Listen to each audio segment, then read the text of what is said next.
Way, if you guys appreciate the daily news updates, click the like button and subscribe to the channel. Okay, so let's get into this whole thing and how it all exploded, because the truth is this crackdown, it didn't just come out of nowhere. It started with one word: Iran. June 20th, 2025, the White House dropped a bombshell. They confirmed what many of us had already suspected. Iran can now produce a nuclear weapon in just weeks, not years, not someday, but weeks. Now listen, this isn't just talk. Iran is enriching uranium at nearly 90% purity, which means they already have enough nuclear material for at least 10 warheads. You heard that right, guys, 10. But here is where it crosses into full-blown national emergency. Intelligence sources discovered that Iran was moving materials through U.S. ports, through our own airports. Our own airports, guys. What? Using smuggling networks routed through states with weak enforcement. And guess where they're headed? Sanctuary cities. What? The same cities where ICE has been blocked. The same cities where criminals hide in plain sight.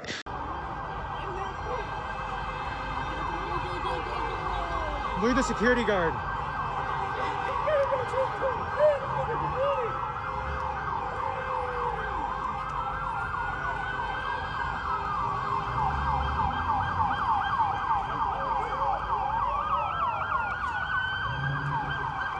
Shielded by soft-on-crime politicians who would rather virtue signal than secure the homeland.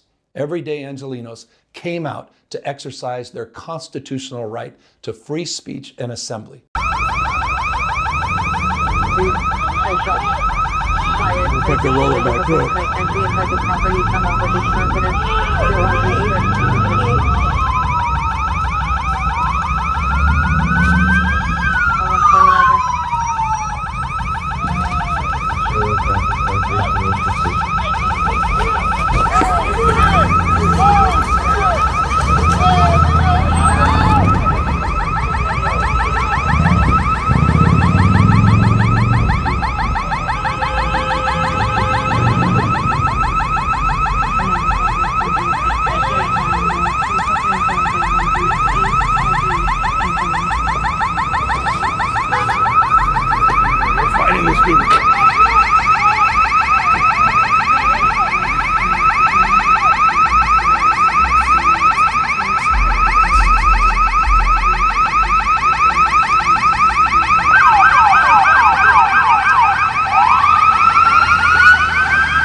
to protest their government's actions.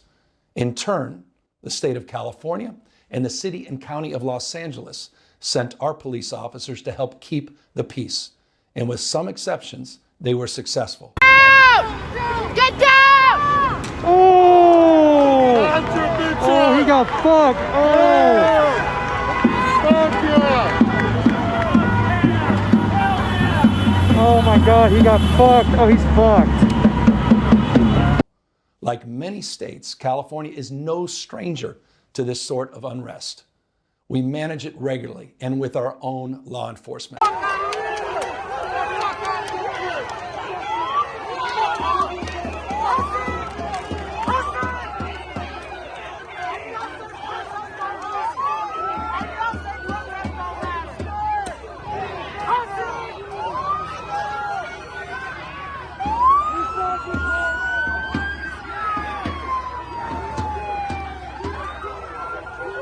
Mr. President, when is the last time you spoke with Governor Newsom? A day ago. Called him up to tell him, got to do a better job. He's doing a bad job, causing a lot of death and a lot of potential death. If we didn't send out the National Guard, and last night we gave him a little additional help, you would have, Los Angeles would be burning right now. Los Angeles would be not a lot different than what you saw take place in California and Los Angeles just a little while ago. And, you know, you got to remember, we have the Olympics coming. And we don't want people looking at Los Angeles like it was, like it would have been. It would have been bad. Last night they had total control. If we didn't have the military in there, the National Guard, and then we also sent in some Marines, we had some bad people. We have people, they look in your face and they spit right in your face. They're animals. And these are paid insurrectionists. These are paid troublemakers. They're agitators. They're paid. Do you think somebody walks up to a curb and starts hammering pieces out, has all the equipment necessary, and starts handing it out to people to use as a weapon? These are paid insurrectionists or agitators or troublemakers. You can call it whatever you want. And we ended it, and we have in custody some very bad people. Some very bad people. Mr. President. Did you see the guy throwing the rocks at the police cars as they went by and crushing their windows and endangering our police? We're not going to let that happen.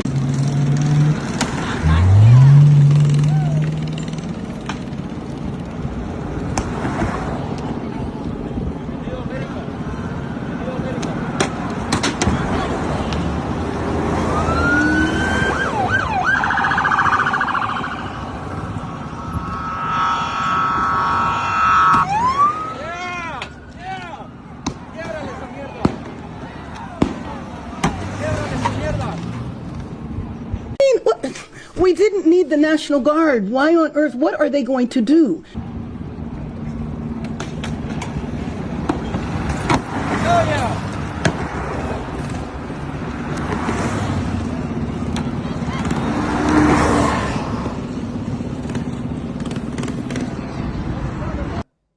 What then ensued was the use of tear gas, flashbang grenades, rubber bullets, federal agents detaining people and undermining their due process rights. Donald Trump, without consulting California law enforcement leaders, commandeered 2,000 of our state's National Guard members to deploy on our streets illegally and for no reason. The United States has for far too long functioned as essentially a giant soup kitchen or a homeless shelter for the entire world. And it's not sustainable. We are out of space. We are out of money. We are out of resources. And as we watch what's happening in Los Angeles, we're also out of patience. Now, for one thing, the so-called legal immigration system as it currently exists is nothing more than a giant pipeline for fraud and scams. We are a country. We are not a giant bag of goodies that they give to children at the end of a birthday party. We're not an enormous prize counter at an arcade where all the prizes are free. We cannot afford to provide and provide and provide and provide to everyone else all across the world indefinitely. We just can't do this anymore. Our cities are increasingly descending into chaos that mirrors the third world because we have imported that chaos into our country, and we have to stop. It's just that simple. But here's the next part, guys. And this is what really triggered Trump's DHS to finally go full throttle.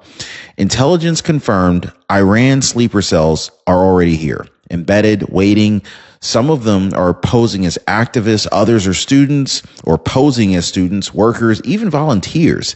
And worst of all, they're hiding right inside the very jurisdictions that refuse to cooperate with ICE. Cities like San Francisco, Chicago, Los Angeles, all places where local leaders said, hands off our people.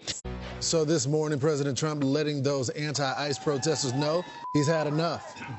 Donald Trump posting, quote, "We must expand efforts to detain and deport illegal aliens in America's largest cities, such as L.A., Chicago, and New York, where millions of illegal aliens reside. I have directed my entire administration to put every resource possible behind the effort and reverse the tide of mass destruction migration." Yep, New York. Now, the Iranian regime is now openly boasting about their capacity.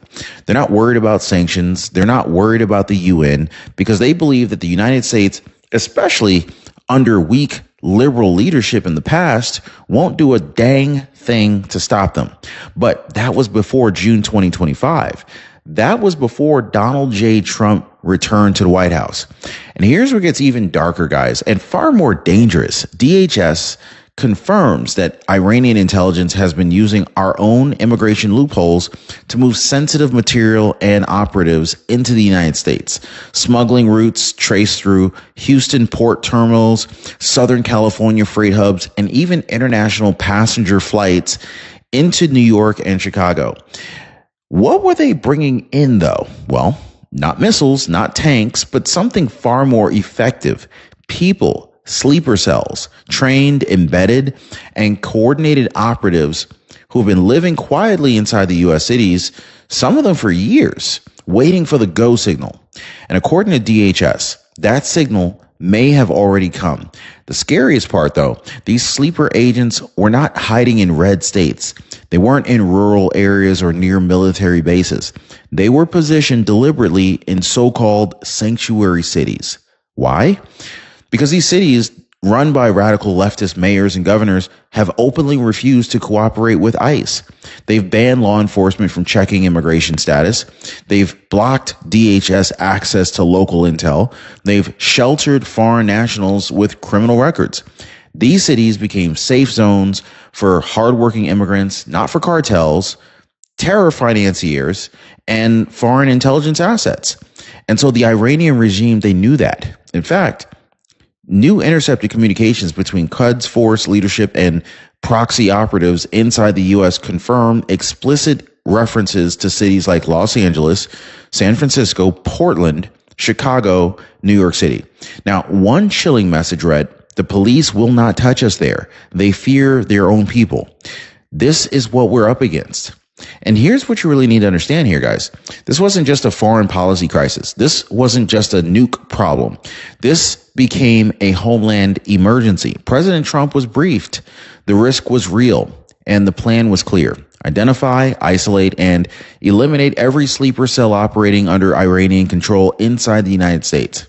And that is when the gears of justice began to turn. All right, so how did it all go down? Well, it didn't go down with press releases. It didn't go down with CNN coverage, but with boots on the ground, pre-dawn and no more warnings. So over the last 72 hours, President Trump's DHS, backed by ICE tactical units, executed synchronized raids across 7 major sanctuary cities. Let me say that again. 7 cities simultaneously, 0 leaks. The targets: a mix of Iranian-linked sleeper cells, shell nonprofits, and residential properties believed to be staging grounds for future attacks. Cities hit include Los Angeles, San Francisco, Chicago, New York City, Philadelphia, Portland, and Seattle. Now, we're talking about a massive federal operation, the biggest ICE action in years. And what they uncovered, it stunned even hardened DHS officers. Now, according to the department's official briefing, 43 high-priority suspects arrested, all foreign nationals with direct ties to Iranian intelligence, Hezbollah financiers, or Quds Force backers. Agents recovered encrypted hard drives, fake passports, and get this, traces of uranium stored in lead-lined containers inside self-storage units in San Jose and Chicago. Now, there were dossier, detailed ICE patrol routes, facial recognition, targeting tools, blueprints of critical U.S. infrastructure, water treatment, grid station ports, you name it. By the way, does anyone remember the drones that were flying over the New York City area, New Jersey, the whole Northeast, maybe about... right as President Trump was about to be inaugurated, or right around that time, beginning of 2025. I wonder if those drone rumors were true about the drones looking for traces of nuclear activity, uranium perhaps. Well, all I can say is that this was not random. This was planned infiltration. And guess where most of it was found? Inside jurisdictions where ICE had been defunded, where local law enforcement was blocked from cooperating, where officials like Gavin Newsom gave speech after speech about how America should be a sanctuary. DHS officials are now saying that years of inaction allowed these sleeper cells to grow roots, to blend in, and to build networks that were days, maybe even hours away from activation. Oh, hell no! A few moments later. Good morning. Today, breaking news, an historic day for the United States, Israel, and the world. The U.S. bombs Iran. The commander-in-chief, President Donald Trump, authorizing the U.S. military to strike 3 of Iran's most lethal nuclear sites last night. We know of no human casualties, but Iran's nuclear infrastructure appears to be badly damaged in the biggest B-2 stealth bomber action we have ever seen, including obliterating Iran's most significant uranium-enriched Fordo site built underground in the mountains in Iran. Here's President Trump last night. Tonight, I can report to the world that the strikes were a spectacular military success. Iran's key nuclear enrichment facilities have been completely and totally obliterated. For 40 years, Iran has been saying death to America, death to Israel. But if peace does not come quickly, we will go after those other targets with precision, speed, and skill.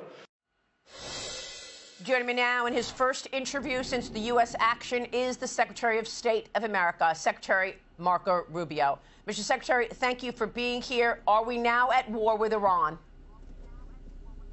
No, we're not. This is not a war against Iran. This is very simple.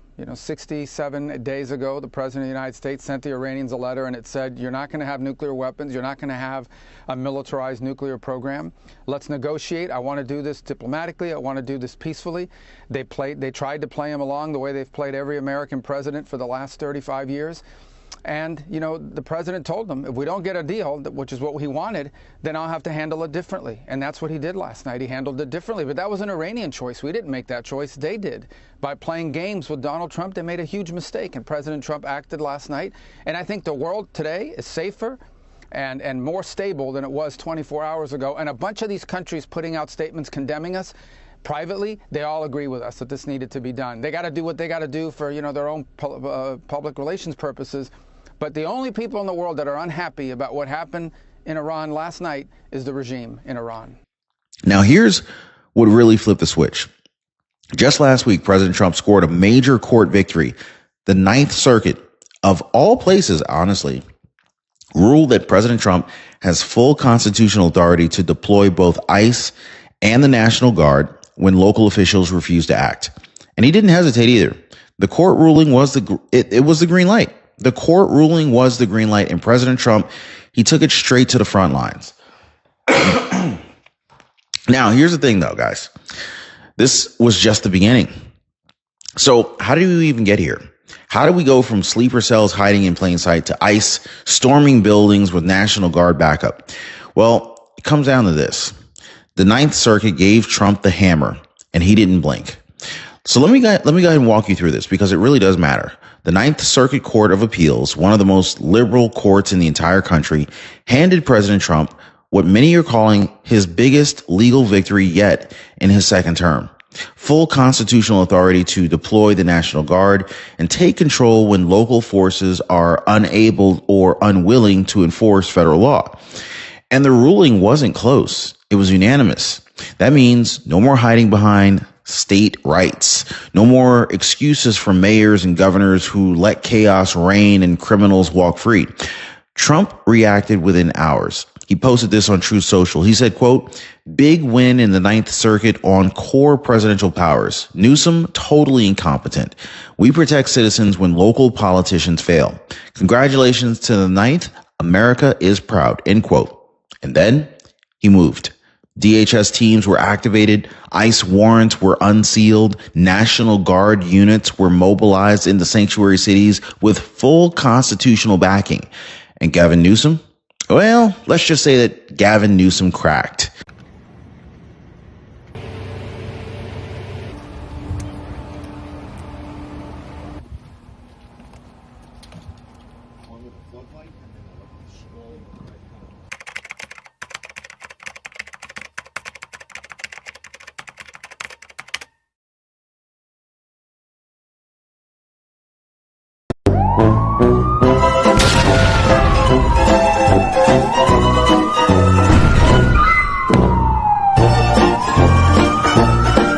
Do you believe deploying the military to conduct law enforcement on U.S. soil is legal?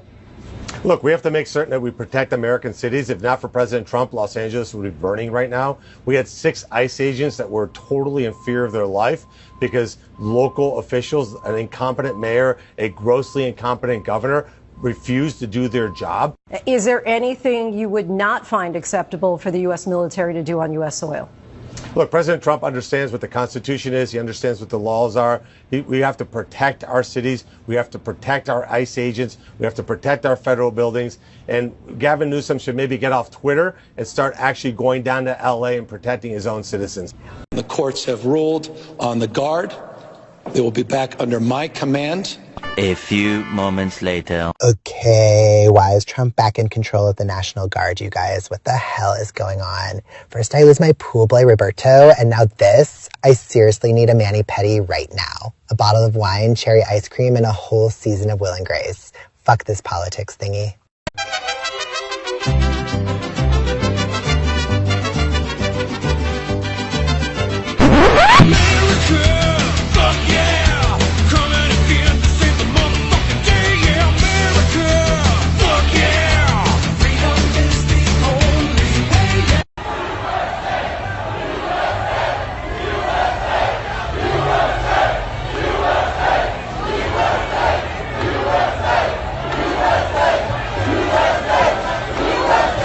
What's actually happening is they're buying voters. That's really what's happening. It's like a giant voter fraud scam. They're importing voters. It's easy to understand if you look at basic incentives. The basic incentive here is the more illegals that the Democrats can bring in, the more likely they are to win. So that's what they're going to do. That's what they have been doing, and it worked in California. California's supermajority Dem. And look at all the companies that are leaving California. Yeah. I mean, In-N-Out just announced they're leaving. Yep. Their headquarters leaving California. They're moving to Tennessee. A fourth day of rallies and protests on the streets of Los Angeles.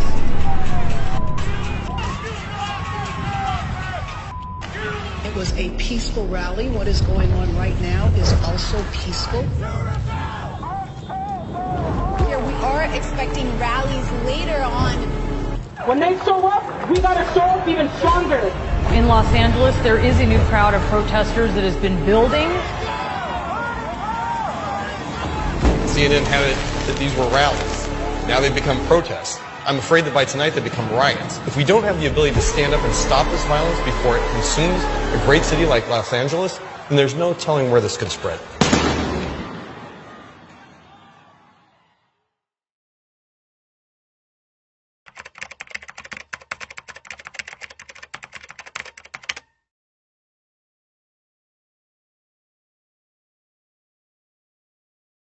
Are hardworking, good people, and they're the backbone of our city, and they should have access to all the things that we have access to. And I just don't think they understand that it's a political pawn. I don't think they understand It's a political game. This is not done for compassion and kindness. No. This is just done to ensure that it stays blue. Correct.